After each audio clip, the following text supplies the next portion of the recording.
वादा है कौरव दल से तुम इन सब पर कूच पड़ो, अर्जुन सयोद्धा बनकर गांडीव लेके टूट पड़ो। चलिए आज जो है हम बेसिक कुछ मैथ के सवाल के बारे में देखने वाले हैं, उससे संबंधित कॉन्सेप्ट के बारे में समझेंगे। जैसे कुछ ऐसे जो गुणनखंड से संबंधित होगा, उसमें कुछ ऐसे गुणनखंड दिया रहता है डायरेक्ट सवाल में, जो कि ग्रुप डी में बार बार पूछा गया सवाल है। उसमें बताता है गुणनखंडों की संख्या निकालें। जैसे हम लोग जैसे कोई एक सवाल दिया रहेगा, यहाँ पे जो गुणनखंड दिया रहता है, जैसे 2 पे पावर 4 रहेगा, 3 पे पावर 2 रहेगा और 7 पावर 5 रहेगा। इसमें जो है 4-5 टाइप का सवाल बनता है। पहला सवाल पूछेगा सभी गुणनखंडों की संख्या निकालें। सभी गुणनखंडों की संख्या निकालें या ज्ञात कीजिए, निकालें। दूसरा, समभाजकों की संख्या निकालें। समभाजकों की संख्या निकालें। भाजकों की संख्या। फिर पूछेगा विषम भाजकों की संख्या निकालें। विषम भाजकों की संख्या। विषम भाजकों की संख्या। भाजकों की संख्या निकालें। फिर आया है अभाज्य गुणनखंडों की संख्या निकाल। अभाज्य गुणनखंडों की संख्या निकाल। अभाज्य गुणनखंडों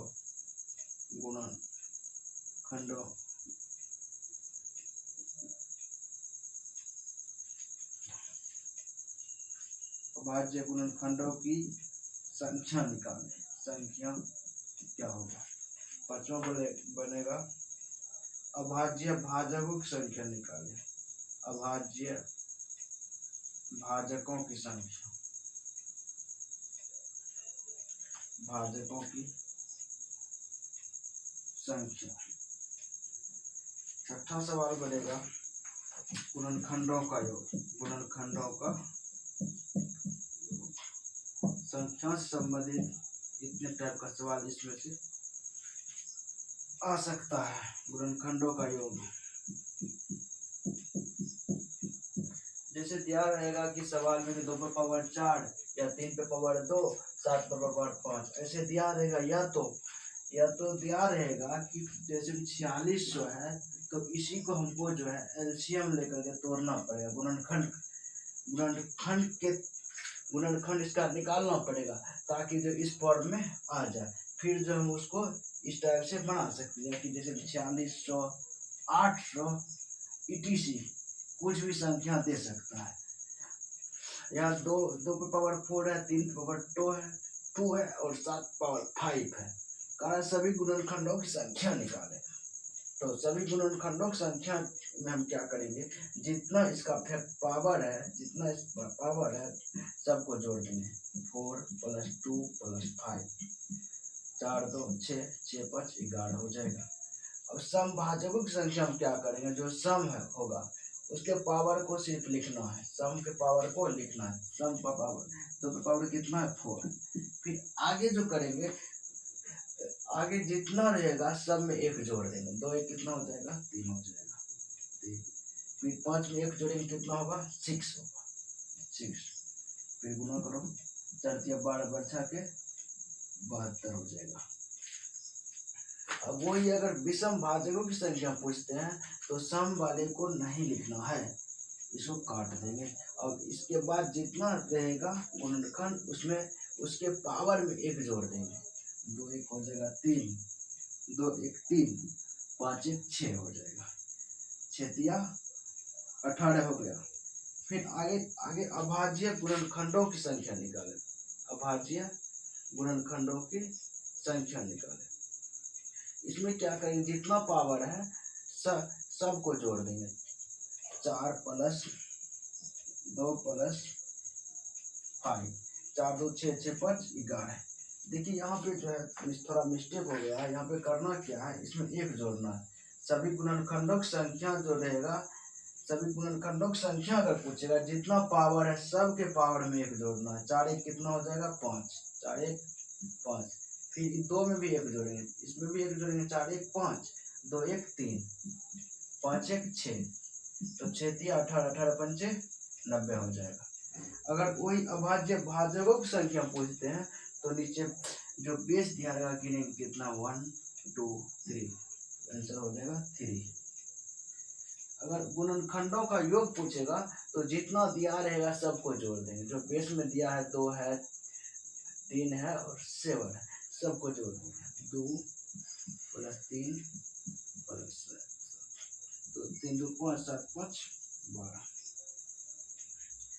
उसी टाइप से कुछ और दिया रहेगा कि n लगातार n तक प्राकृतिक संख्याओं का योग निकाल, लगातार n तक प्राकृतिक संख्याओं का योग निकाले, संख्याओं का योग निकाले, योग निकाले।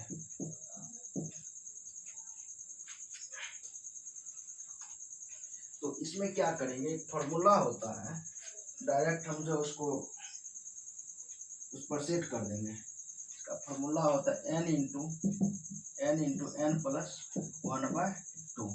ठीक, अगर इसमें जो है दिया रहेगा कि 1 से 10 तक प्राकृतिक संख्याओं का योग निकालें, प्राकृतिक संख्याओं का योग निकालें।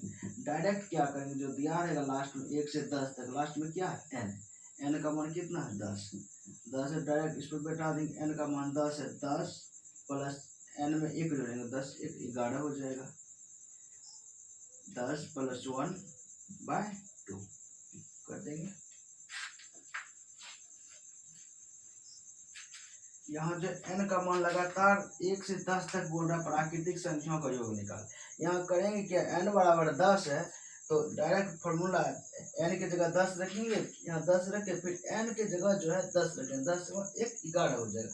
11/2, 10 गुना 11/2, 2 पंचे 10, 11 पंचे 55 हो जाएगा। इसी टाइप से दूसरा टाइप का सवाल बनता है, लगातार n तक प्राकृतिक संख्या के वर्गों का योग निकाले, वर्गों का योग निकाले। इसमें करना है क्या, डायरेक्ट पहले जो है इसका सूत्र याद कर लो। जैसे इसका हो जाएगा n into n plus 1 into 2n plus 1/6 हो गया। ठीक, अब सवाल तो यही रहेगा। ठीक है, डायरेक्ट इसमें कर क्या दिया जाएगा, इसका स्क्वायर कर दिया जाएगा, या लगा तो बोलेगा 10 तक वर्गों का योग निकाले, तो हम इस फॉर्म में लिख सकते हैं 10 तक। तो डायरेक्ट बैठाओ, यहाँ पर भी n का मान कितना 10 है, तो n का मान 10 इंटू n प्लस 1, 10 + 1, फिर इसमें 2n + 1, 2 गुना 10 + 1/6, तो 10 1 11 21/6।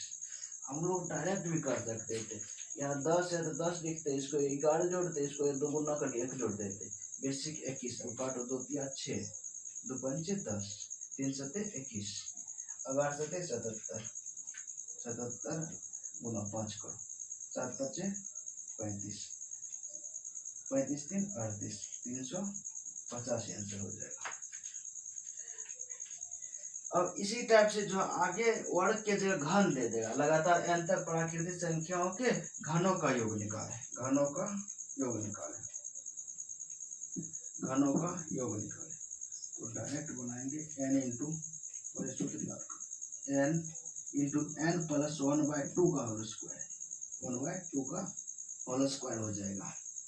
तो डायरेक्ट अब स्क्वायर की जगह वर्ग की जगह जो है यहाँ पर क्यूब रहेगा। लगातार 10 तक घनों का योग निकाल, लगातार 10 तक घनों का योग निकालें। तो इसके लिए करना क्या है, देखो अब जो यहाँ पर क्यूब आ जाएगा, क्यूब आ गया तो n बराबर तो 10 ही रहेगा। अब डायरेक्ट फॉर्मूला पर बैठेंगे, n इंटू एन प्लस 1/2 का होल स्क्वायर। n का मान कितना है 10, 10 में 10 है, तो फिर n बराबर 10 प्लस 1/2 इसका होल स्क्वायर। तो 2 पंचे 10, 10 से 11 बचे 55, 55 का स्क्वायर करना, 55 का स्क्वायर करो 25, 25 25 50 तो 52, 25 25